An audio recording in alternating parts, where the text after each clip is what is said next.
welcome to episode 140 of Timm Talk, the podcast about the DC animated universe, co-created by Bruce Timm. I am Chris Lord. I'm Cameron Dexter. And we're back with normal static this week. Hey, happy 2020. No, this is going to come out literally today. Oh, like right now? Yes. Happy 2019, everybody. Like, I'm going to leave this recording and go home and edit it and get it out. All right. Yes. Amazing. No, we're trying. But for people listeing to this in 2020, happy 2020. No, people only listen to it the day it drops. We have no follow through whatsoever. Mm-hmm.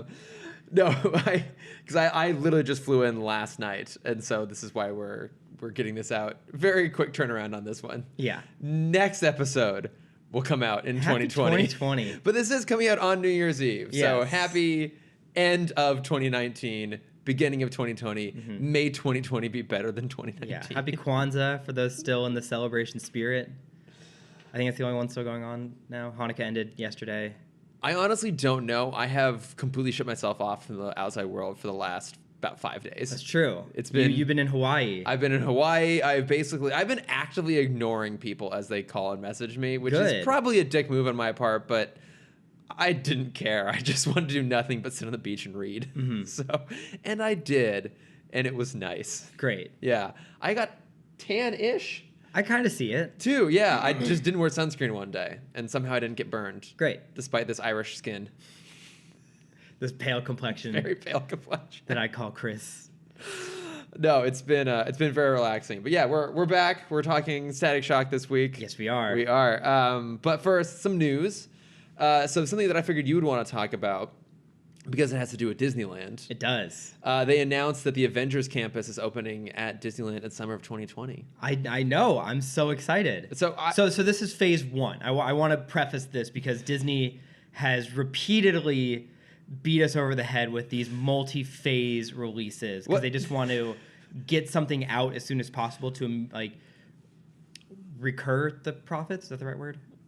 Recoup the profits as soon as possible. What I love is before you even started talking about what it is, you felt you had to qualify it because you know that what we're going to get is probably going to be kind of shitty, and so you had to go like the real super deep The reason I brought that up is we briefly talked about this already, but we have had ample conversation about Galaxy's Edge, but to Black Spire Outpost, the new Star Wars area. Rising Suns. Yes, Rising Suns, Bright Suns.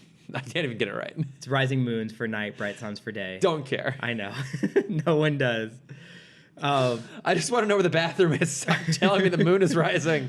So a lot of people have been, not a lot. Yeah, a lot. A lot of people have been pretty upset with the release of Galaxy's Edge with the one ride and then the 3 things you have to spend extra money on. The Cantina, which is near impossible to get reservations for at this point. The lightsaber activity, which is a $200 activity, and then the droid activity, which is a $100 activity. But that was all phase one, because phase 2 is coming out, over the next 2 years, starting in January 17th when we're getting Rise of the Resistance, right? Which I have been doing my damnedest to be on media blackout for. I don't want to know anything about the ride before it opens. Okay. So don't spoil this for me. I don't know anything about it. My coworker spoiled Star Wars minutes before I walked to the theater. Really? Yeah. I was doing such a good job. You'll have to tell me off air what part of Star Wars.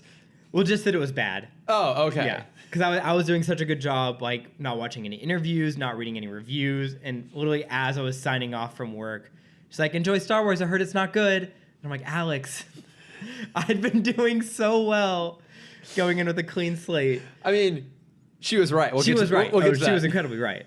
We'll get that eventually. So with Galaxy's Edge, obviously the new ride's coming out. The Cantina is actually expanding because that was originally the foyer for the restaurant. Okay. That was Isn't supposed it foyer? To open. Foyer, whatever. The entrance area for the actual restaurant, which is opening sometime in 2020. Mm-hmm. I assume late 2020. Yeah, probably. So that will still be happening. So that queue, how for Smuggler's Run, it kind of goes to that weird back area where it's not themed. I mean, I haven't walked through that part of it yet because I've done it. Okay, but I know that it exists. Yeah, it's massive. So that area, once Rise of the Resistance opens, that area won't exist for a line. They're just hoping that the queue for Smuggler's Run will just dissipate. Because that back area is going to turn into the restaurant area. Now, what's supposed to be behind those massive shield blast doors that are kind of over near Rise of Resistance? Is that part of Rise of Resistance? I don't know. I think, I hope is they're going to have entertainment come out there.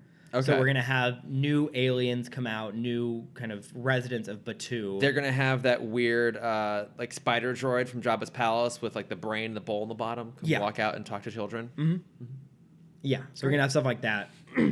I'm hoping, because one of the rides we were supposed to get, which has now been killed because of how they designed the park, is originally we were supposed to get a Bantha ride, which was an outdoor, you ride on the back of a Bantha, and it takes you around the perimeter that would have been so much fun. Edge. Yeah.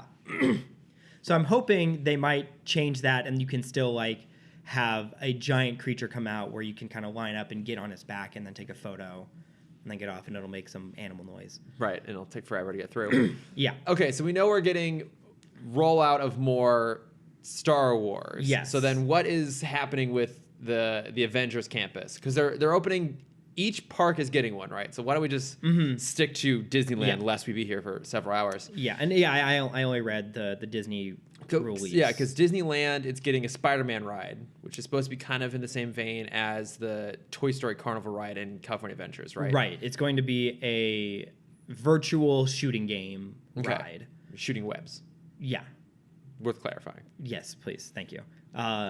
So it's there's an acronym that stands for WEB, whatever. Yeah. Worldwide Engineering Brigade. Great. Mm-hmm.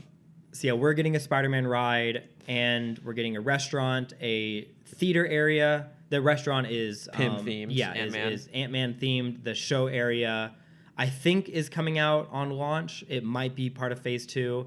But we're getting a Doctor Strange show.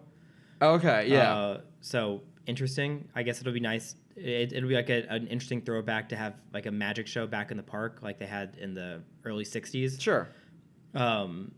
Getting that shopping area, and I think that's it for Phase 1.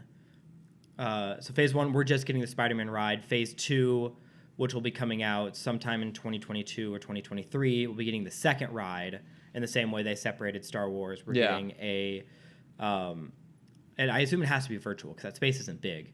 It's not very. Yeah, we're getting a digital, what's the plane called? Oh, the Quinjet. The Quinjet, yeah, ride. Oh, that sounds cool. Yeah, where you were flying to Wakanda. Oh, damn. Yeah, that'll be a cool experience. Yeah, okay. So there's some cool stuff coming down. I'm surprised they chose that over the Milano, since they already have a Guardians thing here. Well, technically now it's the Benatar. Whatever. The Benatar. I'm surprised they're not doing that kind of ship. I guess because they already have a Guardians ride, they probably want to capitalize on the rest of the cast of characters. Yeah, so. and I bet they're going to, since there's still the Marvel ruling over theme parks, where everything east of the Mississippi is owned by Universal, they're probably going to focus most Guardians things in Florida because that's not part of the contract. Oh, okay, right. So, Disney World can't have any Marvel thing. Yeah, so that's why Universal Florida has a Hulk ride, a Spider-Man ride. Right. And that's why it's still the Tower of Terror out there and hasn't been converted. Right. Yeah, it hasn't been ruined. Mm-hmm. But we'll see what happens. Happen the next couple of years. I mean, Hollywood Studios, like we joke that DCA is IP land, but like Hollywood Studios is through and through IP land at this point. Yeah,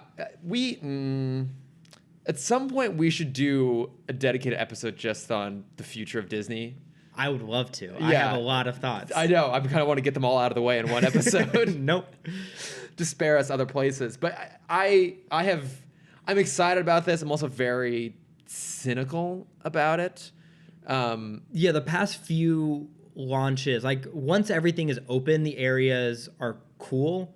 But like we had that same problem with Pixar Pier. Yeah. Where they promised us 3 rides, and when it opened, it was just a reskin of Incredicoaster. Yeah. that wasn't what they promised us. Yeah, it was far short, like shy of that. Yeah. Yeah, and then it took 8 months for the carousel to come out, and then 6 more months for. Is the Inside Out ride open now? It is now. Yeah, it's been open since July. Okay. Oh, that's right. Because we didn't go when we did the Blackout Bingo thing. Yeah. Yeah, I don't know. We shall see. I think it's getting more and more challenging to go and enjoy time at Disneyland. It's just getting so crowded, and they're really making it hard to just go, like, because it's getting so busy, and they're stratifying all this like fast pass stuff. I think it's going to get harder and harder. Okay. I don't know. We shall see. Mm-hmm. But along the lines of Disney and Marvel, yay! on this DC podcast, Ryan Reynolds has confirmed that they are now working with Marvel Studios on Deadpool 3. I saw, which is exciting. That's super exciting. Yeah, no, it is very exciting because the last two were fun. I think they're probably some of the funniest movies that have come out in the last few years. And with the rise of like big budget R-rated films. Yeah, well, I think that's gonna be the other interesting thing to see is like, will it still be R, and how edgy will they go? Mm-hmm. I feel like those first ones weren't even that edgy. Were they? No, I mean, it's just cursing. It's just it's just the fucks. Yeah, exactly. And like a little bit of some sexual stuff, especially in the first one, but otherwise it's like it's not that bad. Like, I mean, but Disney owns a branch because what's their like not adult film, but like their mature, still doesn't sound right. Well, Buena Vista is their overall distribution company. Right. It's not Touchstone. Touchstone is it Touchstone? Maybe. I know what you're talking about, but I can't remember who it is. It'll come to me down the line. But they still have Fox. Like, that's the thing. This will probably still get distributed under Fox, but it'll just be interesting to see, like, how edgy they go. But, I mean, like, I would love to see Deadpool. See, you know how they have the castle animation at the beginning? Yeah. I don't think they would do that. Yeah. But I would love for Deadpool to mess with, like, all of the Disney intros. That would be pretty fun. Like, you have him kind of ripping out the pages from the Marvel intro. Yeah.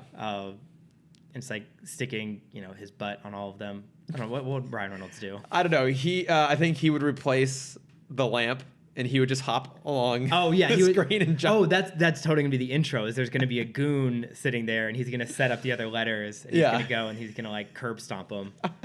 I think they can do some fun. I think there is room for them to be clever, incorporating the fact that it's now technically Disney, and you don't have to necessarily be like raunchy to do that. It's just a matter of like, will Disney let them be fun and subversive? And I think we saw a little bit of that with the very planned Simpsons social posts. Oh yeah, where everyone's like, "Oh, Simpsons is being so edgy and they're being so mean to their new owners." I'm like, no, Disney approved all this. Let's not forget that. Yeah, they have to approve all these sort of things. Yeah, but I'm just excited for that because more Deadpool's always a good thing. Yeah. Okay. Did you watch the Red Sun trailer? Getting on topic here. Yes. No, you've read the comic? I have read Red Sun. Yes. Okay, I can never remember what you have and have not read. It's probably best to assume that I haven't read anything. Yeah. I always assume you haven't. I have this beautiful bookshelf here. You do, with so many things you have not read on it. I mean, you haven't read Watchmen, right? I have not read Watchmen. God damn it! I forgot that was on my shelf. God damn it, Cameron. But that top corner, the Scott Pilgrims, I've read those many, many times. Well, if I'm looking at this right, those are 2 complete sets of Scott Pilgrim, right? Yes. And they're different ones. Mm-hmm. Well, you know what? I won't judge you for sticking to your guns and the things you do love. You've read New Frontier. You've read Long Halloween now at this point. You've read Year One? Yeah, I've read Year One. Okay, well, again, assume you How dare you assume I haven't read one of the shortest ones? Okay, but you mean Killing Joke and Year One are both under 100 pages? Yeah, I've read those. So the Killing Joke's not that good. I like it. I'm just going to throw it out here. It's not that good. I like it. But no, you have read Red Sun, which, if those of you who don't know, which I'd be surprised if you didn't, but it's a story from Mark Millar where Superman lands in the Soviet Union during the Cold War rather than in the United States, and it all kind of goes from there. But it incorporates like Batman and Wonder Woman, the Green Lantern Corps, Lex Luthor, Jimmy Olsen, Lois Lane, like Lana Lang, like all the major staple characters incorporated just kind of these weird tangential ways. But now some of them are Russian. Yeah, exactly. Like it's Russian Batman. Yeah, well, it is a different universe. Yeah. Okay. Your point? I don't know. I never have a point. But I think, no, it does look really good. I mean, they definitely seems like they've actionified some elements of it. Mm-hmm. Like there's a whole sequence of the trailer of Batman flying around in a helicopter, which I don't remember that being part. Well, I mean, he's a terrorist in this. Yeah, this book. but I don't remember the helicopter sequence. I remember he has like 2 big sequences, and I feel like one of them he's in a helicopter. He may be. They're usually pretty faithful to these stories. Except for Hush. Yeah, except for Hush. Yeah. And the additional scenes of Killing Joke. Yeah. But the stuff that was there was pretty accurate. Mm-hmm. No, I mean, look, I am excited about this. I love that story, and I think they'll probably do a pretty good job with it. Like, it's not set in the New 52 universe, which makes sense because it's its own universe, as we've just established, Cameron. But no, the animation looks good. Jason Isaacs is doing the voice of Superman. Yeah, he doesn't have a good Russian accent. It's not a real Russian accent. No. But then, like, I hate to say this, but I feel like that's how Superman should be, though. Is like Superman should have a bad Russian accent. Yeah. I'm trying to think of any like well-known Russian or even Eastern European actors that could slot in there. Well, David Harbour is doing a Russian accent for Black Widow. Yeah. But I meant like actual real like Russian Eastern European actors. Oh. Yeah. Because Jason Isaacs is English. Yeah. Welsh? Probably Welsh. English? I'm gonna look that up. Who is the most famous Russian actor? Let's Google this. Let's do some live Googles here. Is he? Oh no, he's British. Jason Isaacs. But no, I mean it looks fun, and so that comes out I think February 25th on digital, and then I don't know why I thought I could pronounce any of these people's names. Googling famous Russian actors. And who have you come back with? Vladimir Mashkov, obviously. Nikita Mikhalkov. So I mean, I'm not seeing anyone. I don't know a single. Let's try Ukrainian. Let's. I'm recognizing some faces, but no. Not that you need to have like a name brand person necessarily, but usually when they Steven Seagal. Oh dear God. That's. Oh dear God. Oleg Tartov. Hard pass on that. Yeah. I mean, they usually like to put in someone who has like a little bit of pop culture cachet, and so I mean, obviously Jason Isaacs is a great choice. Mm-hmm. That I love him. So no, I'm looking forward to this. I think it should be pretty good. And then last trailer here. Did you watch the new full Onward trailer? I did. Yeah, because this is what they showed. Not this trailer, but they showed a lot of these clips at D23. Oh, that's right. Yeah, I forget that you've seen all of this already. Yeah, I've seen the movie pretty much. Oh yeah, no big deal. No, I mean, it looks... I'm not still super excited about it. This movie is going to make me cry. Mm-hmm. Like, hands down, I know it's going to make me cry. Hey, think about this, though. You still have a dad. Oof, ouch. Yeah. Is that the realest moment we've ever had on this podcast? Yeah. Welcome to the real world, everybody. Oh, Timm Talk meets the real world. Oh, shit. Yeah, what's your comeback to that? So Cameron, how did this trailer make you feel? Oh, fine. So after watching Frozen 2, well, we've done a lot of Disney talk today. This is great. Is it just because we're in my apartment? You just felt like you had to cater properly? I don't. It definitely wasn't a willful act. I think I just absorbed just the Disney energy in here. Mm-hmm. It's impossible not to. You are wearing a Disney sweatshirt, an Avengers hat. I'm not even going to try and list all the things. it's not worth it. No, so after Frozen 2, I am excited to see like animated mythological things again. Yeah. Because I forgot how great like animation and animation and fantasy go together. Yeah. Because it's been a while since we've had like a good American fantasy animated movie. I mean, I guess like Shrek was one of the last big ones. And that was 19 years ago. What was that? Yeah. It's 2001. Yeah. I mean, we can consider 2, 3, and 4. Yeah, I mean, 2's great. I never saw the other 2. Yeah, 2's the best. Yeah. Yeah, so it's been a while since I've seen anything like that. And Frozen 2 wasn't a great movie, but I was happy just to live like in a fantasy world again. Yeah. And so that aspect of this movie I'm excited for. Mm-hmm. The rest of it, I'm worried they're leaning too far into the like ripping out the heartstrings. Yeah, I guess what the for me, this movie doesn't feel like a Pixar film, except for the real obvious like emotional gut punch they're winding up for. Mm-hmm. But other than that, it just doesn't have that same sort of. Their dad's been with them the whole time. Exactly. Yeah, he lives in their hearts. Yeah. It just doesn't have the sort of inventiveness and like the weirdness that you kind of come to expect. We think we even talked about this maybe in the last episode, but did we talk about this trailer on the last episode? We might have. Shit. Whatever. We're gonna talk about it more. To be fair, that was like a month ago. Yeah, we haven't seen each other in a while. I don't know. I'm so confused. But no, like by comparison, Soul looks very Pixar. Mm-hmm. Their next film after that, and this feels like it could have come from Disney's in-house animation studio, and that's not meant to be disparaging. One could even make an argument that maybe the last few years that animation department has maybe been making better stuff than Pixar has. Well, I mean, after John Lasseter kind of jumped ship from Pixar because he became the lead of Disney Animation Creative. Yeah, he really steered that ship properly until he left. Until all that. Yeah. So yeah, I think this feels more like a Disney animation than a Pixar. Yeah, but it's probably still gonna be good.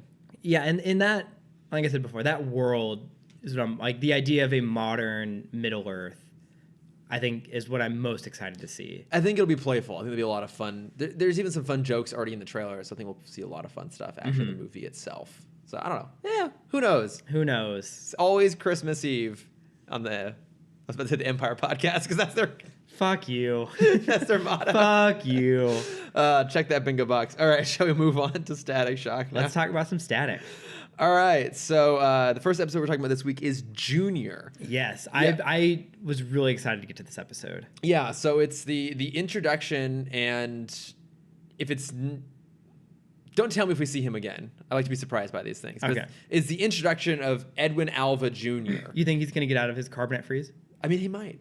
Who knows? I don't know. I don't remember any of this show, so I'm just going with the surprises as they come. Mm-hmm. I'm trying not to have it all spoiled for me. I will do my best not to spoil it. Right. But no, so the whole plot of this episode basically is that they are opening a new gymnasium at the community center that was donated by Edwin Alva, who has gone through a grand jury trial and made it out clean after he was accused of whatever he was accused of earlier on in the season. You want to talk about being in the real world again. Oh, yeah, exactly. Business tycoon gets away with really bad shit. Yeah. All fiction. But he is opening up this gymnasium, and his son is so upset because his son never gets any sort of attention. So he basically goes and fills a bunch of bubble wrap with the gas. This is one of my favorite, villainous things ever is the fact that it is just straight up bubble wrap. It is. Yeah. It's the funniest thing to me. I mean, it's a clever idea. And they even established that the son is, pretty smart in his own right. Mm-hmm. But he's just not living up to the seniors' expectations. But yeah, so he creates this suit, and his whole thing is that every time he pops one of the bubbles, he absorbs the gas, and it gives him a new power. Yeah. They're not temporary, are they? It's a little bit unclear. Yeah. Because they don't reoccur for the most part.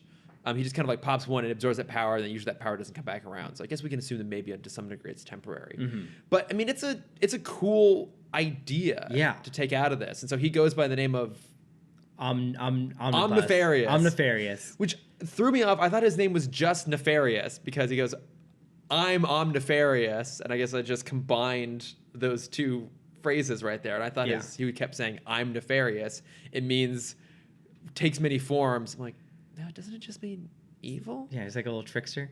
I missed the Omni part of it. Yes, Omnifarious. But or as we referred to him before, this Omnibus. I couldn't remember his name. It was like Omnibus. We're gonna see with Omnibus. So Omnibus's whole plan is to just constantly sabotage Alva's operations just to piss him off, basically. Mm-hmm. And then the subplot of all this too is while this is happening is that Mr. Hawkins is really skeptical about what Virgil's up to because he knows that he's just kind of showing up late all the time and not necessarily shirking his responsibilities, but acting in an irresponsible manner because obviously he doesn't know that Virgil's now static. And so obviously we get this whole two dads parallel thing going on. One is a really great dad, one is a super shitty dad. One is a great kid, one's a super shitty kid. Mm-hmm. Which just, shows again, Mr. Hawkins, Great dad. He's a great dad. Great dad. And also we get to see sister. I always forget her name. Sharon. Good sister. Yeah. What a good family. Yeah, she stands up for Virgil because Virgil tells Mr. Hawkins, I can't tell you what I have going on. I just have all these things that keep me busy. And Sharon even says, he's a good kid. Like, don't quote me on this, but he's a good kid and you should cut him some slack. Mm-hmm. And so it's a nice moment. And again, I feel like a lot of these episodes feel like they had a character piece and then maybe a villain idea and they kind of mash them up, but they usually do a pretty good job. Yeah. Like this is both a good idea for a story about addressing the building tension between Virgil and his dad because Virgil's now a hero and the dad doesn't know, with this what I think is a great idea for a villain character too, because it's hard to just keep doing a villain of the week thing without kind of looping it into the normal story or the normal lives of the character. Yeah, that, and then also being clever about it. Oh, yeah. You can't really have another big bang, but the idea of having a character that has access to the gas and does something fun with it is worked. And I like his design, too. It's a little bit silly. Like, all the costumes... It's very silly. Like, all the costumes in this world are not great. There's definitely this purple motif running through all of it. I mean, come on. Rubber Band Man is a classic costume. I mean, Rubber Band Man, it works for what he is, this weird purple condom that he's always wearing. But a hot streak. It's just Mark McGrath. His big boy pants. But, I mean, I think the worst offender was, what was Blowhard? What was his name from the last episode? The guy with the wind powers. Oh God! What was his name? He was dressed like not Whiplash, a kid doing his own version of a RuPaul Drag Race costume. Hold on, I have it in my notes somewhere. I don't know. I usually clean up my notes over time. So Slipstream. There we go. Yeah, I mean, some of the costume designs are great. This one's pretty good. There's like this blue suit with some like white trim on it, and then these bubble wrap, just bubble wrap along his belt and along his cuffs. But it's a good idea, and they give him some interesting powers throughout the thing. So he can fly, he can shoot heat beams, X-ray vision. At one point, he grows like weird purple pterodactyl wings. Well, so this storyline, I think they've done so well because they've already done it in Batman Beyond. So we had that episode where his mom was upset. It was season 1 where his mom was upset with Terry that he, was shirking family responsibilities. Was it the Slappers episode? Yes. Okay, yeah. Where they think that he's on drugs. Yeah. Don't do drugs, kids. Don't do drugs. PSA. Yeah. For a show that is like the most, I'm gonna say the most intense and the most real, I think this one has the fewest PSAs. Well, I think they got a little bit better about, instead of just doing weird PSAs like don't play on train tracks. Yeah. Or multiple times. One per season. Or don't take drugs created by a supervillain. Yeah. They just incorporate into good storytelling. Yeah. A little bit. Like there's a lot less of the like Batman more or less like looking down the barrel of the camera, like thumbs up, like don't do this, kids. Don't do it. Versus don't ride a Christmas tree out of a jail cell. I mean, I haven't tried it yet. And yeah. Would. Yeah, probably. Would try. Why not? Try everything once. Exactly. Or maybe thrice. But yeah, they incorporate this stuff well into the actual structure of it and make a story out of it rather than shoehorning it into some like weird, awkward message. Mm-hmm. But no, I mean, it's a nice idea about that. There will always come a point where parents. I say this. I don't know. I'm a child, not a parent.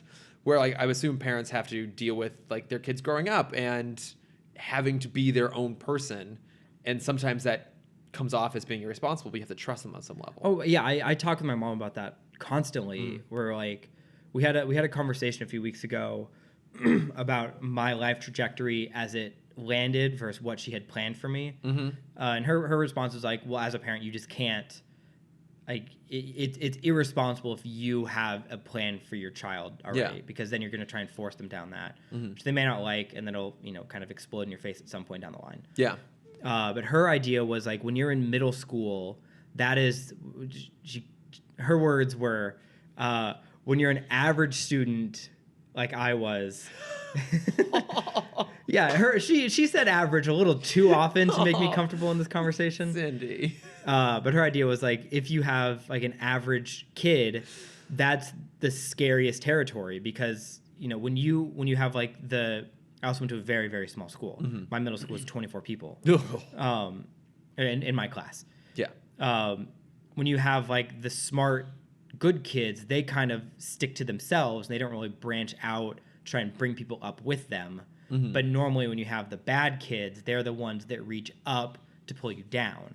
Okay. So when you're kind of stuck in this middle area as a parent, that's your most concerning point because you don't know which way they're going to go. And you don't know what's happening when they're gone for 8 hours. You know, you don't know which circle is pulling them more. Yeah. So that's when you have to like, you know, be super hard with the rules and the guidance and, you know, really do your best to block off that line between the average and the below average. Okay. And I did a lot to drop myself down there, and somehow she still managed to pull me up. I was like, what? But what were you doing? I just like hated school. I had a 36 average in my English class. At one point. 36%? Yes. Because I never read the books. Surprise, surprise. I was like, I was about to say, we know you didn't read anything. I just like didn't turn in the homework.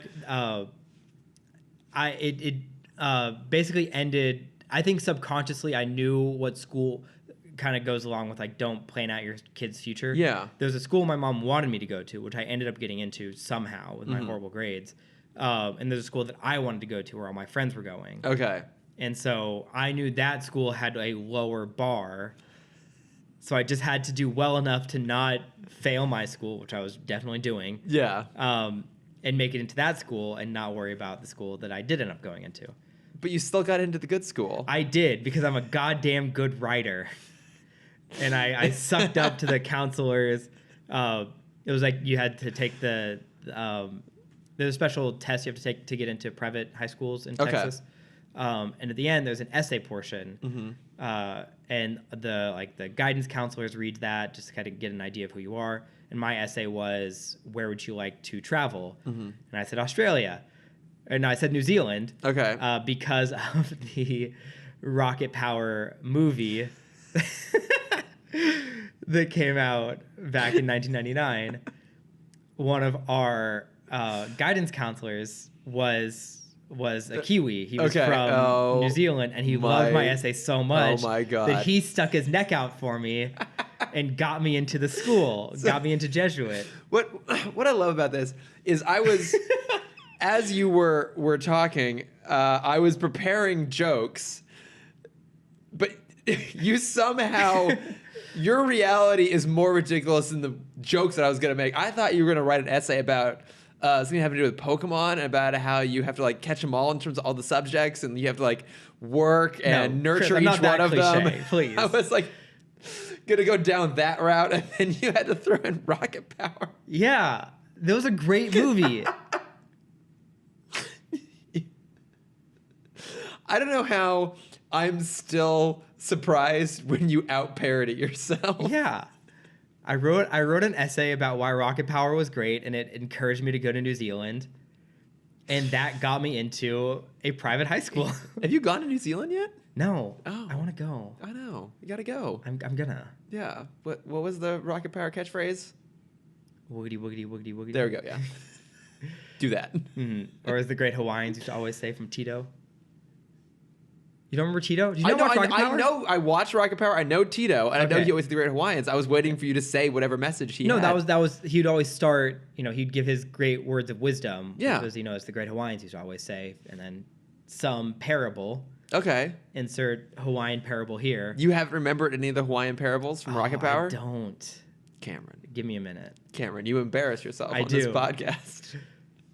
But yeah, going back to when you are a parent and you have this your child is now out of your hands more than they're in your hands. Yeah. It's like they're out at school and extracurriculars and you don't get to see them for 8 hours a day, sleeping 8 hours a day.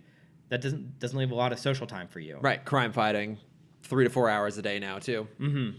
No, I mean it's a nice story, and it parallels well with Alva Jr., who basically just wants his attention. And what I thought was really interesting was that Alva Jr. Omnibus doesn't wear a mask, but he is still outed to his dad by Virgil.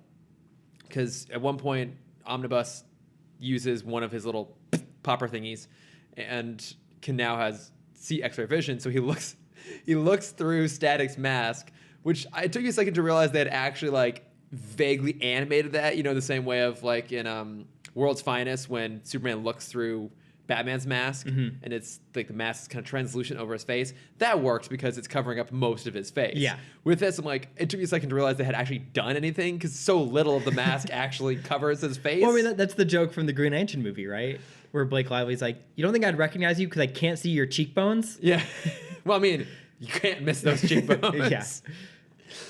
But yeah, I mean, he's like, oh, okay. He looked and he figured out then it was Virgil. But so Virgil knew that he was potentially going to get outed. So before that, he's like, okay, one, I have to go tell Alva Sr. so he can try and intervene. But then also he goes to try and tell his own dad that he's Static. And before he get a chance to, his dad basically comes to him and is like, look, I trust that you are being responsible even if I don't necessarily see how you're doing it. And it's this really nice little moment. And also he walks away before Virgil can say anything because Virgil says, oh, wait, I have something to tell you. And he sees like a fire off in the distance and races off. But, I'm glad they finally brought that up, that at a certain point they were going to have to address the fact that the dad doesn't know what's happening. Because you would notice if your son's just not around for a whole bunch of the time and he's constantly running late and stuff like that. Yeah. But then it's paralleled with the tragedy of Alva and his son, because Alva finally figures out what his kid is up to and tries to stop him by sending these really ugly-looking mech droids. Hey, they're doing their best in the early 2000s. Okay, but like these are particularly bad. For those of you who didn't... We don't have the Titan AE budget. They kind of look like stuff from Titan AE, to be honest. Like, they're like army green, and there's a pilot inside of it, but it's basically like wings on the bottom, like jet wings in the bottom, and then a torso with a domed helmet and mechanical arms. But the pilot's arms aren't actually inside of the mechanical arms; they're inside using the controls. So it's kind of like a jet fighter Centaur mech suit, which when I say that out loud sounds kind of cool. Yeah, looks really just fun. Don't say it too loud because Michael Bay will probably make 3 movies out of it. I would not watch those.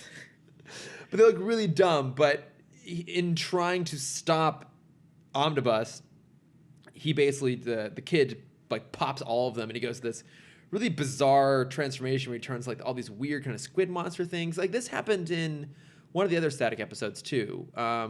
Was there a shape-changing character? I remember another moment where the character became like these weird purple tentacle like monster things. Which one was that? I mean, there's the guy that turns into kind of the purple electric blob. Are you thinking? Because I was thinking of the Clayface transformation when he gets shocked in his second appearance in BTOS. No, it's not quite that, because like Clayface works in that regard. Is it grounded? What's Goobzilla? Oh, that's the amoeba. Yeah. Okay, it's not that. I don't know, but yeah, he like becomes all these weird like cycloptic tentacle monster things, and then eventually goes back to himself and basically he gets trapped in stone. Yeah. He carbonites himself.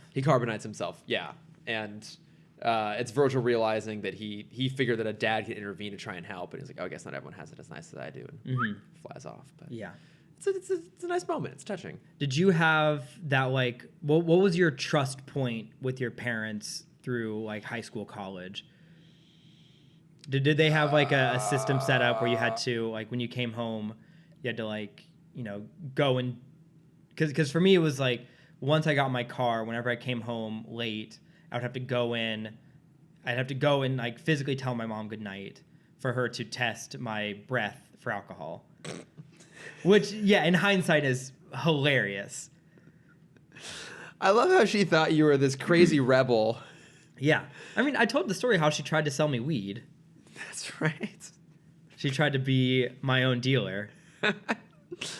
I don't know. I never had that. I mean, I was a really good student. I was like the nerdy, really good student kid that wasn't ever really getting into any sort of trouble. Like, yeah, the only time I can ever think of like them kind of getting after me was had a friend sleep over and it was up in the Santa Cruz Mountains. There's not good cell receptions. I got home much later than I expected to, and they couldn't really reach me. And they were like sat me down and they were like, we want to make sure you're responsible and keeping in contact with us. And me being me, like, had to make a joke about it. I'm like, what is this, the Spanish Inquisition? They did not like that. Did not like that at all. But I don't know, like, they always, like, kind of just, like, trusted me to, like, not be a fuck up. Okay. And then I went to college and drank so much. And I was a fuck up, but they didn't know that at the time. Mm-hmm. So it's fine. I think a little bit was also my stepbrother, who's much older than me. He just turned 40, I think. Not much older. Sorry to all the 40-year-olds that listen.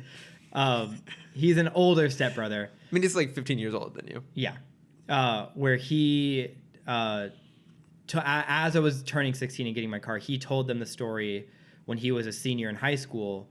All the seniors at he went to the same high school as I do. Yeah. When you're a senior, on Wednesdays, you don't go to class. Instead, you go and do charity around the city. Oh, that's cool.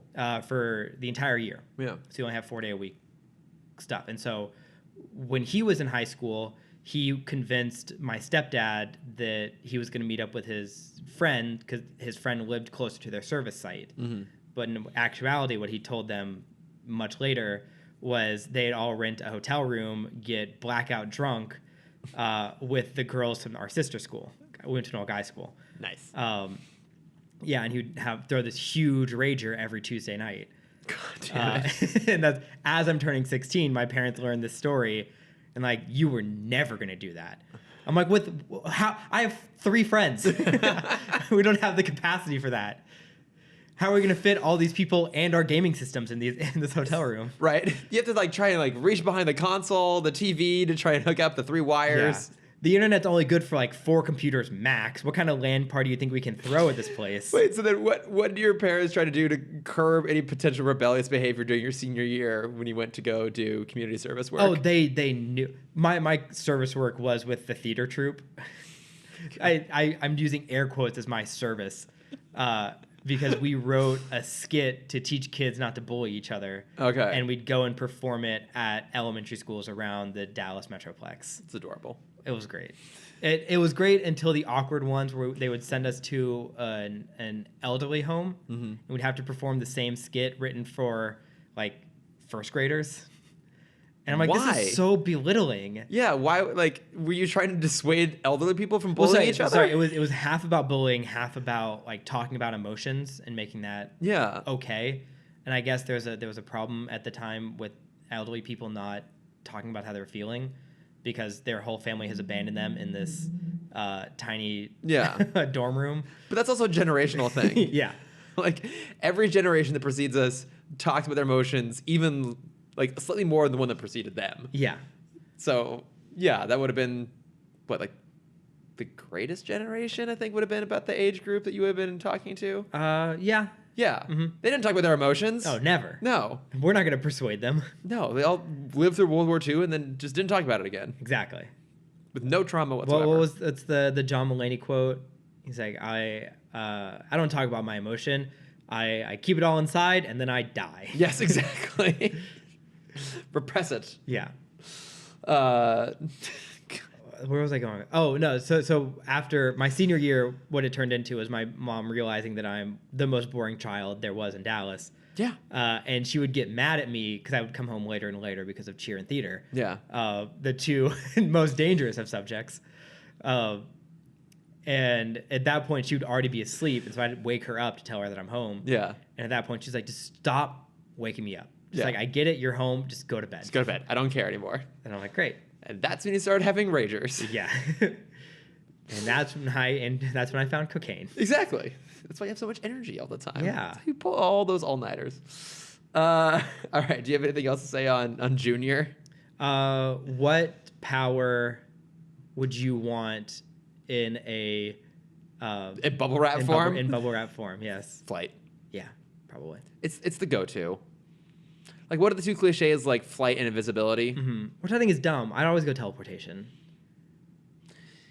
Because here's my reasoning. If I can enhance my power well enough, I can teleport not just through the 3rd dimension of distance, but also like the 4th dimension and include time travel, the 5th dimension and include like parallel universe jumping, the fun stuff. Oh, I thought you were going to say that if you developed your powers well enough, you could create a situation like you would like keep teleporting like higher up into the air, and then you would like let yourself drop a little bit and then start teleporting horizontally. So basically, the momentum would carry you like it was flight. Yeah, like did you ever play Portal? Yeah, exactly. Yeah, like if you had portal power, like not just teleportation, but like you generated portals, you could do that. You could just like boom, boom, boom, boom, whoosh. Yeah.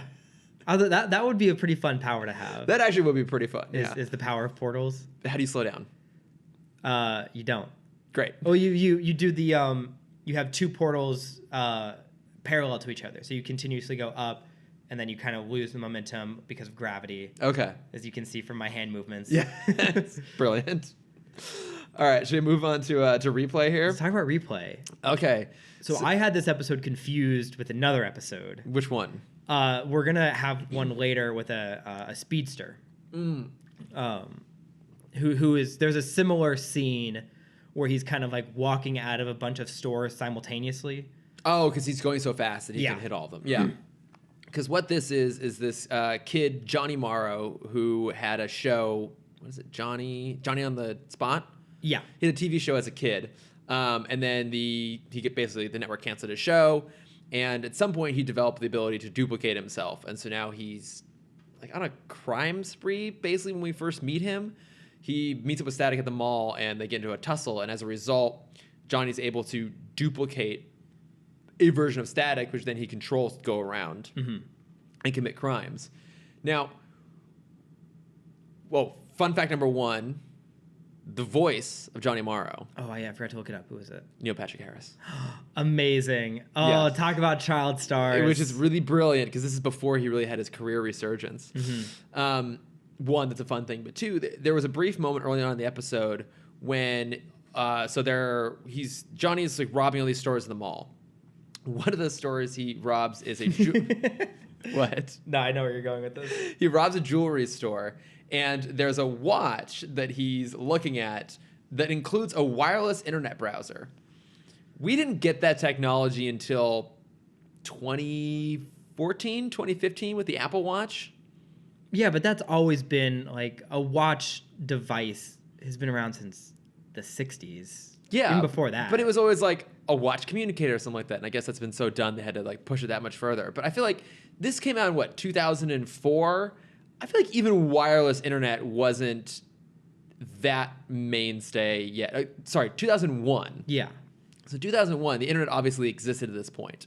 And we were past the point of dial-up. I think wireless was still in its infancy. Yeah. If I recall. Well, so 2001, so this is right around the bubble, the dot-com burst. Yeah. So, I mean, yeah, there's probably, like, murmurs of it. They probably it was probably, like, a mainstay of CES that year. Yeah. I mean, we would have had it.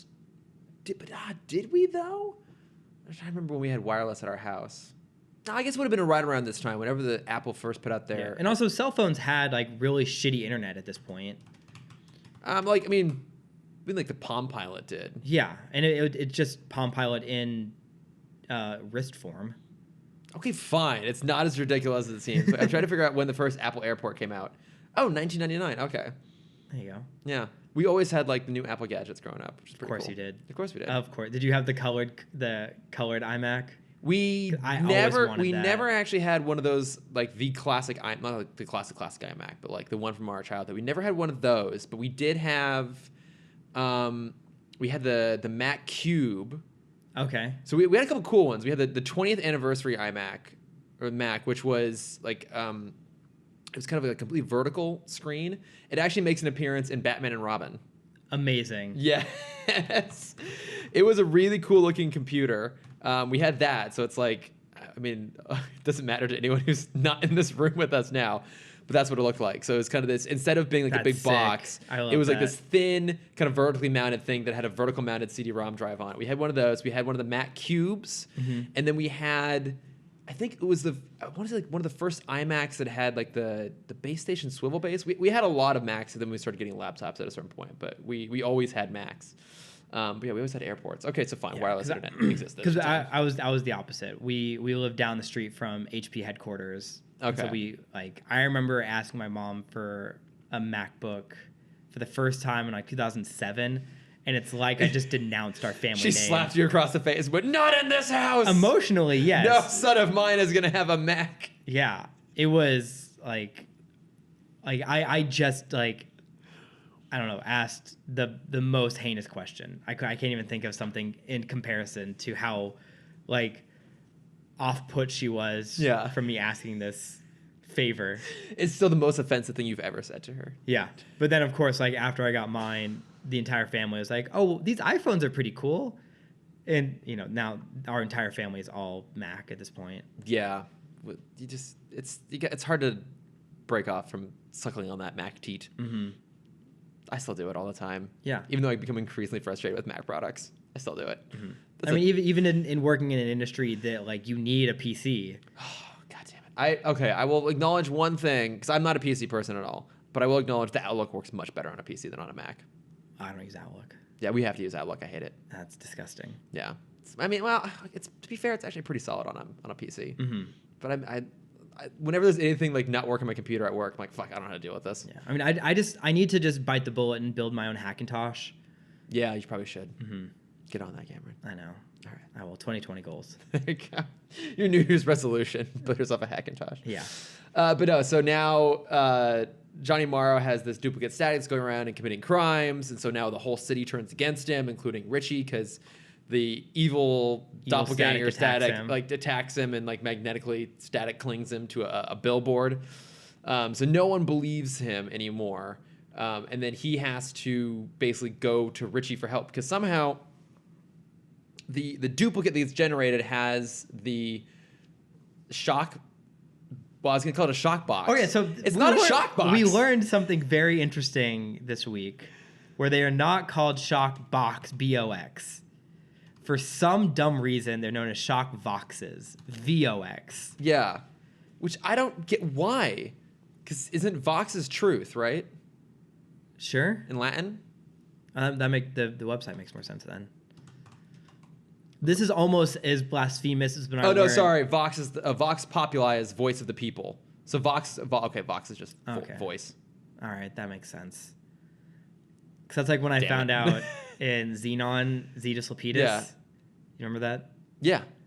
It's C. It's not Z. It's Cetus Lepidus. It's Cetus Lepidus? It's Cetus Lepidus. Why would that be? It's Xenon. That's how we were able to get away with putting it on a shirt. It's because we didn't spell it the way they spelled it in the script. Genius. Yeah. But if you did it the right way, no one would know what you're talking about. Like, exactly. You spelled this wrong? Yeah, we'd get so many comments. Yeah. Wait, fuck, what's truth in Latin? Is it Aquinas? Why am I looking this up? Why does this matter? It matters. Our listeners need to know. Doesn't matter. I'll figure it out later. Okay. But yeah, so there's a duplicate shock vox. So Static is able to convince Richie to help him, even though Richie is really dubious of Virgil at this point. And he's able to figure out that Morrow's plan, who goes by Replay, his plan is basically just go and trash the studio that fired him. And he goes down, he goes to do that, and then Richie shows up, like, oh my god, there are two Statics, because there are two Statics fighting, and he captures on camera, and then the whole city forgives him. Yay. All is well, once again. Didn't take much time at all to get through that. Mm-hmm. I don't know, I mean, it's fine. This is a storyline that, one, we've seen twice already, but also one that I love.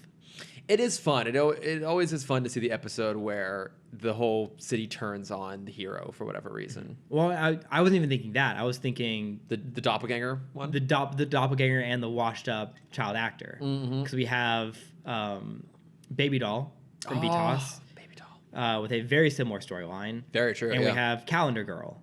The ex-model. Yeah. Who thinks she's hideous. Yeah. Just still a model. She's so gorgeous. Yeah. Yeah, the ones that like feel scorned because they had a bad agent. Probably. Yeah. It's probably at the end of the day that's most likely the problem. The biggest problem in all of it. But so there was this moment early on when after all this robbery is happening at the mall, and then Morrow leaves and goes to like this abandoned amusement park that is adjacent to the mall because most of it got torn down to have the mall be built. Mm-hmm. And one of the main Morrow is basically attacking one of the the dupes and be like, wait, did you let Static follow you? And he's like, no, I didn't. I swear to God. And then they see Static. And so Morrow like deletes the other duplicate. But it kind of implies this idea that the duplicates are all sentient, which is horrifying. Yeah. Because basically he just creates these guys. They run off and do his bidding, but with sentience, with self-awareness.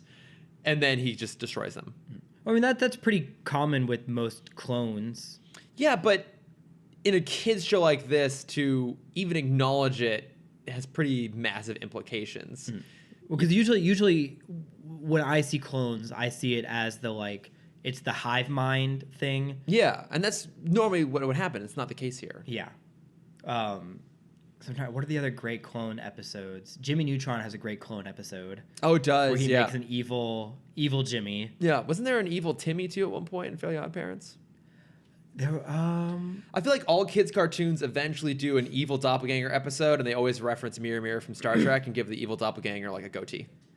Oh yeah, that's always the thing. Is they always have a goatee. There wasn't ever an evil Timmy that I can think of. I mean, there was like the rich kid that had Wandissimo. Wandissimo. Yeah, Wanda's ex. Wandissimo is the best fairy. Him and Jorgen are the best fairies. I forgot about Wandissimo. Yeah. Oh, that tight yellow T-shirt. There was Wandissimo, and then there was in the later seasons. I think we brought this up before. Wanda and Cosmo have a baby fairy. Yeah. Poof. Oh. And Poof had an evil fairy. So Poof was a circle. Yeah. And he had an evil. He had an evil fairy counterpart named Floop. Okay. It's Poof backwards. Yeah. And that was a cube fairy with a goatee.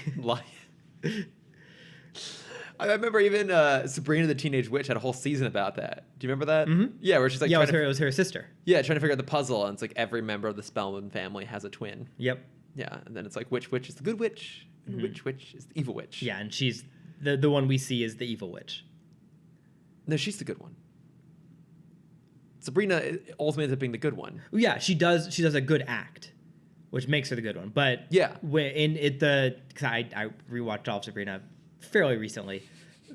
No surprise there. Yeah, it's a great. Wait, how much of all of it did you watch? So did you like get into the college years? I think I was just about to get into college. I feel like it just didn't work after that point. Mm-hmm. As soon as she and Harvey broke up and that other guy came in, it's like, what's the point of this even? Well, I was doing it to lead into when the new Sabrina started. Yeah. Yeah. So I think I just mistimed it. But no, so it's a 2-part finale of season 3, I think. Sounds right. Where at the end of the first part is you find out that our Sabrina is the evil Sabrina, because she's the one that, not evil, but she's done the most wrong with her magic. Oh, that's right. Yeah. But in the end, she ends up doing a good deed with her magic, which lets her be the good witch. Okay. I thought they throw the other one to a volcano or something. Yeah, she sacrificed. Okay, I can't remember what it actually was. Like, did they literally throw it into a volcano? I think it's literally they throw it into a volcano. Yeah. Oh, that's fantastic. But yeah, but the weird thing is that the static doppelganger doesn't really have any sort of sentience. I don't know I can't remember if he even speaks or not. He doesn't. I don't think he does. Yeah, and I don't know. I had a thought and I lost it. So there's a parallel storyline to this, which I also really enjoy, and it's when you have the hero overwhelmed with their power and want to give up and go back to their normal life. Oh yeah, like the second movie in every superhero trilogy. Exactly. Yeah. But sometimes you have that option of you can split. So you have like the person part of you keeps the power. Yeah. And that always ends up being the evil version. And you have to combine back into yourselves. Yeah. And you become normal. Superman 3 did that. I don't think I've ever seen all of Superman 3, but I know there's a very famous scene of the evil Superman who's got like 5 o'clock shadow and his whole costume is like a little bit darkly tinted, like sitting in a bar just like drinking alone. Amazing. I think even at one point he's like wandering around the city drinking from a brown bag too.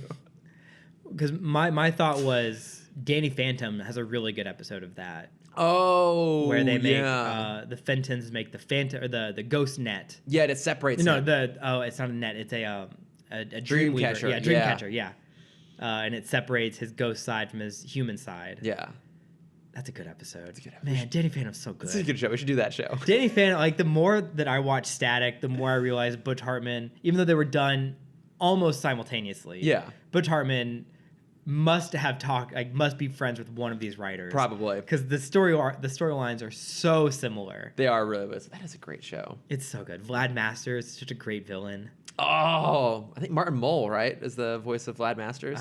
Maybe, I don't know. No, that's right. you know that. He's in the movie Clue, Cameron, which I know you're unfamiliar with. Clueless? Yes, exactly. Clueless. Yeah, I know Clueless. Yes. Wait, is Clue like the prequel? Yeah, exactly. It's a precursor to the satirical take on Emma. Great. Did I have anything else? Oh, at one point, there's a Weinstein jewelry mart. Yeah, so that's what I thought you were going to make a joke about, not the watch. Yeah. We're just not going to talk about that. Yeah, that's fine. I don't know. I mean, look, it's a fine episode. I think of the two, I think Junior's a little bit better because it has a bit of a more meaningful message. But even again, like, this is kind of an episode of the week, not a throwaway episode in that sort of sense. Like, it's still good. Yeah. But they put effort into all these things, which is nice. We really haven't had a bad one yet, I would say. Yeah. There's always something worth. I do wish they would be a little more. This is very, very small. I wish they'd be a little more creative with the powers. Yeah, because it's just like he conjures up like an electric shield and stuff like that. Like, it's not super brilliant. It's the same thing as it's just Mirror Master. Yeah, pretty much. Yeah, it would be nice to see them do something kind of a little bit fun and clever with it sometimes. But I mean, they're all still great. All the characters are great. I love these episodes. Yeah. It's a good show. We're always saying it's a good show. Oh, it's also, great show. The new intro was this episode. Oh, I skipped the intro this time. Yeah, which I was totally surprised Was it a by. Little Romeo rap? As I got the power. No, but this is the one that goes like... static power. Superhero, static... It's like a precursor to that, because it didn't go quite there, but it is a new... It's not the, gotta get up, gotta go, gotta get up, gotta get up. They moved away from that, but then it has like the stompy guy, and it has... Okay. Who's the gas girl?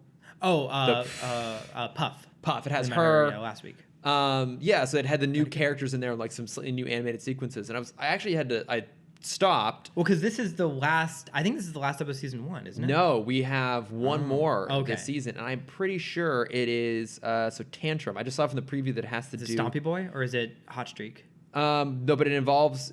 Virgil... It starts out with him at his mother's grave.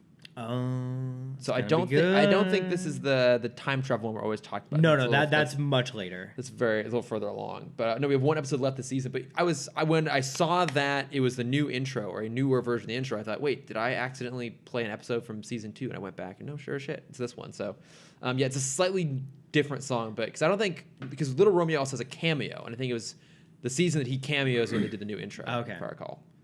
Is it when it's just like the hype? It's like the eight. Yeah, I think it's pretty much it's that was like their filler theme. Exactly, yeah. But I was like, hey, new intro, which is kind of fun. But all right, shall we mosey along here to some notes from friends? Let's get it going. All right, so we did have one from Ashley Clark. She sent something. I don't know if you saw it.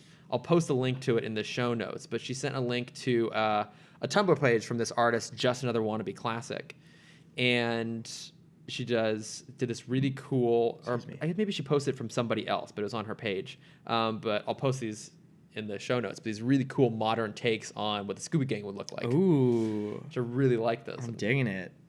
I know, so I wanted to share those with you. Yeah, that's awesome. Yeah, like they're great. Yeah, they're. I don't even know how they're just kind of like modern. Like I mean, Fred has kind of hipster teens going on. Yeah, like he's got like the jean jacket over the jeans. Sort of thing, but it's a good design. I like it a lot. Yeah, those are great. And then wanted to do a shout out for Benjamin David's podcast, Above and Batman Beyond. Obviously, one of our friends here. He went to New York Comic Con recently and did some interviews with Lauren Tom and Andre Romano. Oh, that's awesome. Yeah, that's all link those in the show too. Go check that out. And then like I said, I've been stashing away questions from listeners to read out, and so this one is from Sam Gash, apropos of this week's episode, and he asked, "Is Mr. Hawkins better than Ma and Pa Kent in the contest for best parent in the DCAU?" That's a tough question. So I was thinking about this a little bit. We don't get a lot of time with Ma and Pa Kent. Yeah, I'm thinking of like all of Ma and Pa. Right. Like Smallville Ma and Pa Kent. So I guess I'm focusing just in the DCAU. Because we're always talking about how all parents in the DCAU are terrible, except for these 3, basically. So with Ma and Pa, we get one, that like the huge act of taking in Clark, not knowing who he is or what he is, and raising him and instilling him with the values that makes him be Superman. Like, I think they do a bunch of stuff we don't see play out in the episodes that is really, really critical. And I think without them, Superman wouldn't be who he is. Yeah. And I think from memory, for me, and probably for you too, the best scene with them is the Christmas one we talked about last week. Oh, I was gonna say that my favorite moment of theirs is the first episode with the Legion of Superheroes when they go back to Smallville when Clark is a teen because they're trying to stop Brainiac. Mm-hmm. So there's that great moment when Pa pulls out a shotgun and shoots Brainiac and he gets knocked down, and then Ma walks up with a shotgun and also shoots Brainiac. That's pretty good. But yeah, I guess you're right. The Comfort and Joy episode, that's great with them like talking with Martian Manhunter. But I think we don't get a lot of them on screen showing their influence. Mm-hmm. But I think we get a lot more of that with Mr. Hawkins because he's part of pretty much every single episode. Yeah. So I don't know. Can we? In that sense, I will say, yeah, Mr. Hawkins is a better parent.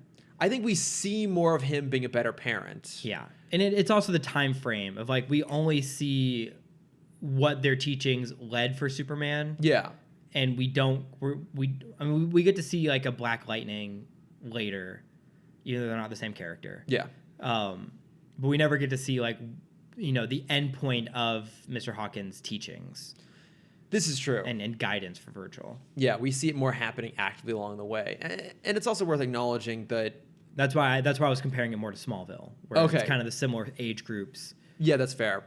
I think I'm probably going to give it to Mr. Hawkins too because I think he's just more of a realistic parent. Mm-hmm. Like Mom and Pa are great, but their kid was essentially perfect all the time, and they had crazy circumstances in terms of raising an alien. But by the nature of that, it's all very unrealistic. Yeah. But also, they are very idealized version of parents. Like they are kind of perfect and flawless. Like we don't ever have them being they have one major flaw that Mr. Hawkins fills. What? They're not friends with Shaq. I mean, that's true. That's the biggest flaw of them all. Yes. But Mr. Hawkins is close personal friends with Shaquille O'Neal. But also, I mean, like which appears multiple times in the series. One time. Multiple times. One time. Multiple times in the series. But we even see in this one of the episodes this week that Mr. Hawkins has moments where he is flawed and he's imperfect and he has his own doubts. And I think that makes it much more realistic. And in doing so, I think sets a kind of a better example because he is imperfect, and acknowledging that is more valuable than just having perfect parents. Mm-hmm. So I think to answer your question, Sam, yes, definitively Mr. Hawkins is a better parent than Mom and Pa Kent. We have said it. Yes. It is so. Yes. Please send in all your hate mail to Chris and only Chris. I have spoken. Yes, I have spoken. It is the way. It is the way. All right. So, but then let's do some bat plugs now. Let's do some bat plugs. All right. What do you got, Cameron? I've been pretty busy during the Christmas break, unfortunately. Mm-hmm. So I didn't get to watch a lot. The top of my list right now is Cats, and I'm sure everyone knows all about the fiasco that is Cats. Oh my God, yeah. Now I just want to watch the V1 cut. I know, we're probably too late to have seen it. Yeah. I think because we will be doing our year in review episode next, so there's a lot of movies I've been catching out too. So we'll talk about that then. But maybe we should both try and get in to see Cats before. Man, I will do my best. I know you're very busy, but yeah. I saw Uncut Gems this weekend. Oh, what'd you think? Wow. Is it good? It's a lot. It's so suspenseful towards the end of the movie. I walked out of the theater and literally walked 2 miles. Yeah. I walked to that Target down the street. Yeah. Just because I needed something to get my heartbeat back down. Oh my God. Yeah, I don't think I've ever been that stressed in a film. It's been a while since I felt that stressed in a film. Okay. I just like leave and just walk. Yeah. So it's good then. It's great. Oh okay. Yeah, it's amazing. And how's Adam Sandler? Amazing. Mm-hmm. I mean, he's a New York Jew. It's fair. Yeah, it's great. But I mean, I think he gets a bit of a bad rep sometimes, mostly because most of his movies. Well, there was a joke that I read recently that it was Adam Sandler's comedies are him just charging up his like acting energy bar. Yeah. And he expels it all in one movie. All in this. Yeah. But people say that he's really good in Punch Drunk Love, which I haven't actually seen. Yeah, I also haven't seen that. I mean, obviously everyone remembers Click. As being like, have you not seen Click? I haven't seen Click. Wow. I heard Click wasn't that great. Click is great. Click is an emotional roller coaster. Yeah. And it like don't watch it. Okay. I'll say that now. It will drive you into a full spiral of depression. I only just got out of that. Yes. Do not, if you, at this point in your life, if you've not seen Click, I would never recommend watching Click. Really? Yeah. I'm just curious. Yeah, exactly. I might have to. But yeah, Uncut Gems is great. And then I also started listening to, I got Bob Iger's book. Oh, okay. And it starts off real dark. Really? Yeah. So the prologue is him talking about, I didn't realize how close in time all these things were, but as he's about to launch Shanghai Disney back in 2016, weeks, but not even weeks, but probably like 3 weeks before that, was the Pulse shooting in Orlando. That's right, yeah. And then days after that was the kid who died on property from the alligator attack. Oh, yeah, that's right. And then in his book, in his story, they talked about something that I don't think had been public for very long, of the guy that shot up Pulse was, you know, from like what the FBI has been able to figure out from his patterns, he was going to shoot up Disney Springs. Oh, I didn't know that. But that night there was extra security because it was a concert at House of Blues. Oh, damn. And so they found his search history, and from the Disney Springs parking lot, he Googled closest nightclubs, and Pulse was the closest one. Shit. Yeah. And I'm like, fuck, this, I hate listening to this. Yeah. Because it's fucking real and deep. So he's talking about like having to deal with, you know, everything happening in Orlando, and, you know, sending out all of the, not psychiatrists, but like Disney has a staff of just like grief counselors. That's grief counselors to everyone in Orlando, because I think there were, I think it said, 6 cast members got shot and 2 died. And so sending grief counselors for all of that. And then, you know, days later having the alligator attack. Yeah. While he's meeting, you know, the current, at the time, the current president of China was that day. Oh, God. And it's like, yeah, it was just like him talking about how he had to deal with all of that on top of each other. That's insane. Yeah. But after that, the book is much cheerier. It gets lighter? That's just the prologue. Now, is he reading it? He read the prologue. Okay. And then after that, I just finished chapter 1. Okay. So maybe it'll switch back to him. Probably not. I think now it's just another guy. Okay. But yeah, maybe just for the prologue, I think that might be worth just listening to. Yeah. Because that was on my walk to the Target, and I was like sobbing on the sidewalk as I'm walking over. You had a very emotionally trying. It was a hard Saturday, yeah. And I bought some mouthwash. Oh, good. Yeah. Did that make you feel better? It did. Okay. What have you been watching, reading, listening? Hopefully something a little happier than I've been doing a massive movie catch-up. I think I'll save those for our year in review. Okay. But I did read a couple books recently. Okay. Because that's what I do when I'm on vacation. I read. Great. What have you been reading? So I read this book, 10 Dead Comedians by Fred Van Lent. So it's a riff off of And Then There Were None, the classic Agatha Christie locked room murder mystery, right? Where it's just like people are getting picked off one by one, and they're trying to figure out it's a whodunit, who's the killer amongst this group. But the twist in this is, instead of going to like some old house somewhere, it's a contemporary story of 9 comedians who take on various like proxies for contemporary kind of figures. Like there is someone who is kind of like a Larry the Cable Guy proxy. There's like a jobbing, just on the road stand-up comedian. There's someone who does like a shock podcast. Like they like just like jump out at you like, hey, I'm gonna like interview you on the spot sort of thing.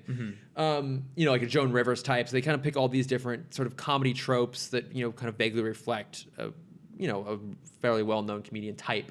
And they all go to this island where this really well-established comedian who basically made a fortune doing like Garfield-styled, like really crappy animated movies, has invited them out there. And then, of course, like they all start dying off. And initially I was a little bit, I love locked room murder mysteries, my absolute favorite genre. So I was super on board, plus it's comedy. And initially I was a little bit skeptical because some of the dialogue felt a little bit too jokey and written. Okay. Sort of thing. Like it felt like it read like a bunch of people constantly doing bits rather than saying real things. And I can't relate. I have no idea what that's like. I was kind of waiting for someone to call them out and be like, you're all making comments and jokes like this is, not people actually dying. I was waiting for that kind of like meta little line just to kind of justify some of the dialogue, and it wasn't there. But it very quickly, and there was just some really tropey things. So like that shock podcaster. So she's like a lesbian. They make a comment about like her unshaved leg sort of things. Like, okay, like there's some just kind of tropey stuff going on here. But then as it went along, it started to actually really get into some like really meaty, interesting things just about the comedy world. Mm-hmm. So the Joan Rivers type character gives a whole speech about how she knew about Bill Cosby long before anyone else did. And when she's basically like called out on it, she in turn just explains like why, even if you were aware of it at the time, there was no way to do anything about it, especially as a female comedian, and like the power he had, and the fact that at the time it was like all of the celebrities versus all of the the paparazzi sort of thing. And so they talk about that, or they talk about another character who like the on the road comic who is really mad at a Jay Leno type for never getting on the show, and the Jay Leno type's like, you were mad because I didn't put you on my show. I have to look out for me. Like I have to make sure that people on my show make me look good because I have to keep this running for the hundreds of people that I employ and all their families. And so it actually like has this really smart awareness and like actually talks about real things in a way that I really wasn't expecting. Like, oh, that's actually really, really good. And it's also fun, like has a lot of good like death traps and twists and turns, and I really, really enjoyed it. So interesting. Yeah, I recommend that. And then I read another book called Openly Straight by Bill Koningsberg. And so it's a young adult novel, and it's this out gay kid from Boulder, Colorado, goes to a super preppy all boys school on the East Coast for his junior and senior year, and he decides he's not going to be openly gay. He's going to just be like just not talk about it and like basically pretend to be straight. And he essentially goes back to the closet, but he self-justifies it and saying that's not what he's doing. And then of course things start to go wrong as a result. And it's a good story. It's like a kind of a cool twist on something that I hadn't really seen before, which is what happens when you come out and it's no big deal, but people still then label you as the gay kid. So trying to move away from that label and just trying to be seen as like a normal person. Mm-hmm. It's a good story. I liked it a lot. So. There's a College Humor sketch they made a couple years ago called The Straightest Guy at the Party. Okay. Where it's brilliant. It's the same, it's the same like dialogue you hear when there's like the super flamboyant person comes to the party. Yeah. Where it's the girl sitting at the table. It's like, oh, I wish I could just have a straight friend like that. Like he's raging straight, and the guy comes over and he's like, do you know where like, the stud finder is? What are the other ones? Oh, he goes. Everyone's like, do you have a lighter? Like, do you smoke? He's like, nah. He just walks away. And like, wow, he's so straight. He can't even finish conversations properly. It's so good. All right, I'll I think it's better because I think the actor playing the straight guy is like one of the first gay writers on College Humor. Okay, let me see. I'll put this in the notes too. I'm sure everyone's loving the sound of my typing. This is a very loud computer. The straightest dude ever. Yeah. It's so good. I'm not actually gonna. Yeah, we'll watch it when we. Let's see if I can get like a thumbnail. Figure out who it is. That doesn't matter. But no, that sounds amazing. It's great. Yeah. No, it's a fun idea. So, but yeah, that's what I've been reading. And then, like I said, next week we're gonna do our year in review. So I'm doing a rapid catch up here. Yeah, I've got a few more to go. I'll try because I started my top 10 list, and I realized I have not watched good movies this year. I couldn't make a top 10 because of how like mediocre I feel like this year of movies has been. They kind of have been, yeah. I think that'll be kind of part of the conversation. Yeah. I mean, we'll have to talk about mediocre movies because we're talking about The Rise of Skywalker. We will be talking about The Rise of Skywalker next week. And our theater experience to go along with it. Oh, yeah. It's a whole saga in of itself. Yes. But no, thank you as always for listening. If you want to reach us, we are at Timm Talk Pod on Facebook, Twitter, Instagram, and Gmail. If you're listening to this relatively early on and you can maybe catch us before this weekend when we're going to record the next episode, send us some of your favorite movies of the year. We'd love to hear what people really enjoyed. And your thoughts on Skywalker. Yes, and also your thoughts on Rise of Skywalker. Woof. Yeah. Wait, did I already say how you can find us? Yeah. Okay. I was on autopilot. That's fine. And then it veered off autopilot and I had to course correct. You can find me. You can find... I put out a Christmas animation that I loved it. My family did not appreciate. I'm sure they didn't. You can see that at Cameron.Dexter. And if you want to see my face, you can find that at CamDexter_adventures. Boom, boom, boom. And I am at Lordifer on Twitter and Instagram. So And yeah, that's it. Perfect. Happy New Year, everybody. Happy New Year. Happy 2020. Happy 2020. May this year be better. God, let's hope so. Than the last. Thanks, everyone. Thanks. Bye.